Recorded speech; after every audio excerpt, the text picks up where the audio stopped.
Ini adalah novel yang dibacakan oleh Paman Google. Suaranya kaku dan monoton, tetapi masih bisa dimengerti. Kuanggap ini seperti dibacakan cerita sebelum tidur oleh seorang ibu.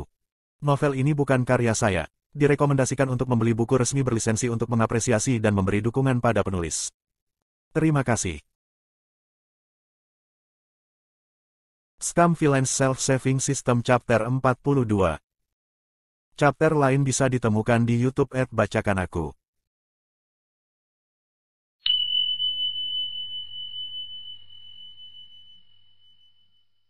Shen Qingqiu melompat dari lantai kayu polos dan, di bawah pengaruh pikiran bawah sadarnya, menepuk-nepuk tubuhnya.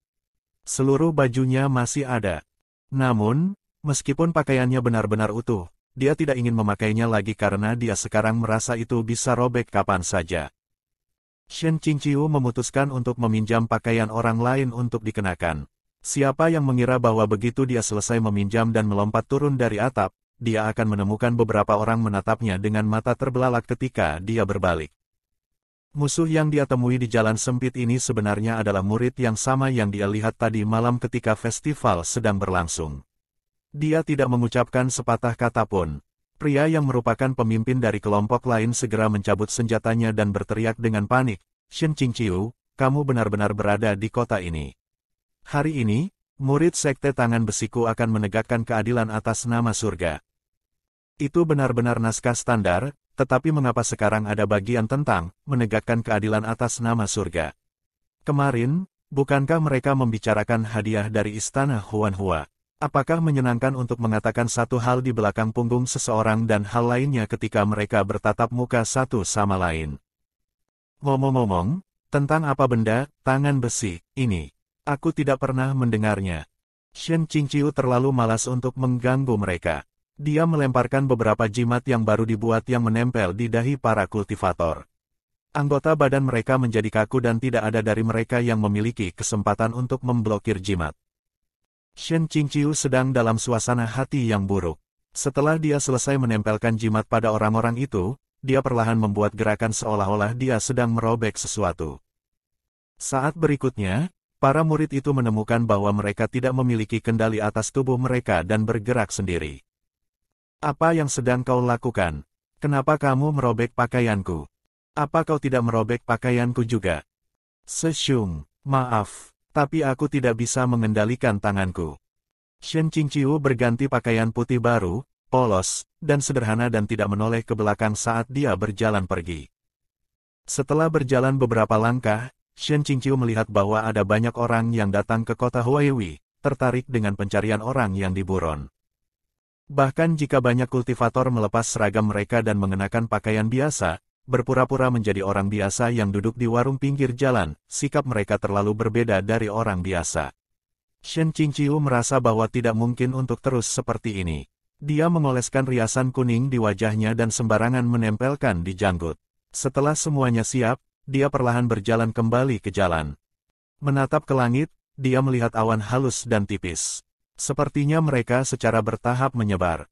Jika tidak ada kecelakaan tak terduga yang terjadi, siang hari ini adalah waktu terbaik. Ketika Shen Qingqiu menundukkan kepalanya, dia melihat sosok ramping seputih salju melintas, gerakannya cepat dan ringan. Wajahnya sangat tampan. Liu Qingge. Pria kapak telah tiba, mata Shen Qingqiu berbinar. Dia baru saja akan mengejar sosok itu ketika, tiba-tiba, dia mendengar suara indah memarahi seseorang dari dalam toko anggur. "Apa yang kamu katakan dengan mulut kotormu itu?" Suaranya lembut dan merdu. Kedengarannya sangat familiar sehingga Shen Qingqiu tidak bisa menahan diri untuk tidak berhenti. Matanya tertuju ke sumbernya. Tiba-tiba, terdengar suara benda-benda bertabrakan dan orang-orang yang lewat mulai menyaksikan keributan itu. Pada saat ini, gadis lain mendengus dan berkata, "Huff, mengapa orang tidak mengatakannya?" Tidak heran sampah itu, Seng Qingqiu, muncul dari sekte Gunung Changqiong. Kalian semua, terutama orang-orang dari puncak Qingqing, secara alami ingin menutupi rasa malu kalian. Sayangnya, seluruh dunia sudah tahu orang seperti apa dia. Kamu pikir kamu bisa menutupinya? Suaranya penuh dengan kebencian. Gadis yang tadi berbicara langsung menjawab, "Shizun sama sekali bukan tipe orang yang akan melakukan hal seperti itu. Jangan berani-berani memfitnah dia." Siapa lagi yang akan berbicara begitu baik tentangnya sekarang jika bukan Ning Yingying? Suara Ming Fan juga terdengar, kami hanya bersikap sopan kepadamu untuk memberikan wajah kepada Tuan Istana Tua, jadi jaga mulutmu dan bicaralah dengan sopan, juga. Meskipun hal terpenting bagi Shen Qingqiu saat ini adalah menemukan Liu Qingge, melihat suasana di sini, ada yang tidak beres. Dia berhenti sejenak, takut murid puncak Qingqing akan menderita kerugian. Dia memutuskan untuk tinggal sementara waktu jika ada yang tidak beres. Lebih baik menunggu dan melihat. Lantai pertama toko anggur jelas terbagi menjadi dua faksi. Di satu sisi ada dua pemimpin, Ming Fan dan Ning Yingying, sementara di belakang mereka adalah sekelompok murid puncak Qingqing. Masing-masing dan tiap-tiap mereka memiliki ekspresi marah di wajah mereka. Yang di sisi lain adalah Nyonya Istana Muda, berdiri di depan yang lain dengan tangan di pinggul. Murid Istana Huanhua di belakangnya telah menarik senjata mereka dan ekspresi wajah mereka lebih kesal. Dua gadis muda, keduanya dengan sosok halus dan lembut dan masing-masing dengan tipe kecantikan yang berbeda. Keduanya berdiri dengan anggun, yakin akan kebenaran mereka sendiri. Meskipun udaranya penuh dengan percikan api yang berderak dan terbakar, pemandangan ini juga sangat mencuri fokus. Luo Binghe, sekali lagi ada api di halaman belakangmu tidak? Murid puncak Qingqing telah datang ke tempat ini dan mereka bentrok dengan orang-orang dari Istana Huanhua. Situasi ini benar-benar mewujudkan pepatah, musuh bertemu di jalan sempit. Shen Qingqiu memberanikan diri untuk membayangkan bahwa jika dia pergi sekarang, puncak Qingqing pasti akan menderita kerugian besar. Kau tahu, Nyonya Istana Muda ini sangat sombong sehingga tidak ada orang yang tidak berani dia lawan, kecuali Luo Binghe. Memukuli orang secara brutal bukanlah hal yang luar biasa baginya. Nyonya Istana Muda mendengus. Bukan tipe orang seperti itu. Kalau begitu, beritahu aku, mengapa dia melarikan diri untuk menghindari hukumannya. Dan dia juga melakukan hal semacam itu. Suaranya berat karena kebencian saat dia mengertakkan gigi dan matanya menjadi merah.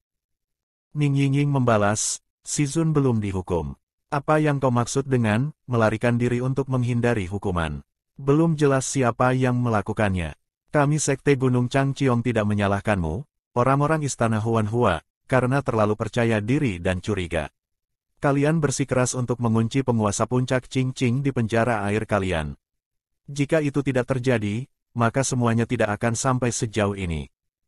Alasan untuk semua masalah berdarah sebenarnya bukan pada protagonisnya, tetapi dia. Tangan Shen Qingqiu mulai berkeringat dan hati Shen menjadi terhina. Di saat yang sama, awan gelap di hatinya juga menebal. Melihat sikap orang-orang ini, sesuatu pasti telah terjadi di Istana Huanhua setelah dia pergi. Sekarang dendam baru telah ditambahkan ke semua dendam lama, dan semua itu ada di kepalanya. Nyonya Istana Kecil sangat marah, memang, Shen Qingqiu berpikir bahwa keadaan defaultnya adalah salah satu kemarahan besar, jadi, maksudmu Istana Huanhua yang harus disalahkan atas bencana ini. Baiklah, Sekte Gunung Changqiong benar-benar luar biasa dalam melemparkan bebannya dengan arogan. Alih-alih meminta maaf, kau bertindak liar di depan keluarga korban. Dengan jenis integritas moral seperti ini, tanpa diduga kau masih berani membanggakan diri sebagai sekte kultivasi nomor 1 di dunia. Sungguh tidak masuk akal. Mulut Ning Yingying berkedut dan dia berkata, Sekte Gunung Changqiong secara luas diakui sebagai sekte nomor 1 di dunia. Kau mengakuinya sendiri, tapi apakah kau mengakuinya atau tidak, tidak masalah. Selain itu, siapa yang pertama kali bertingkah liar? Kami para murid puncak Qingqing sedang makan di toko ini. Kau membalikkan logika dan alasan karena kau adalah orang-orang yang mulai meneriakkan pelecehan pada kami segera setelah kau masuk, mengatakan bahwa seluruh sekte Gunung Changqiong kami harus dikuburkan bersama dengan orang mati. Siapa yang bisa mengatakan sesuatu yang keterlaluan? Kota Huaiwi bukanlah halaman belakang Istana Huanhuamu. Atau, apakah menurutmu seluruh dunia adalah wilayahmu?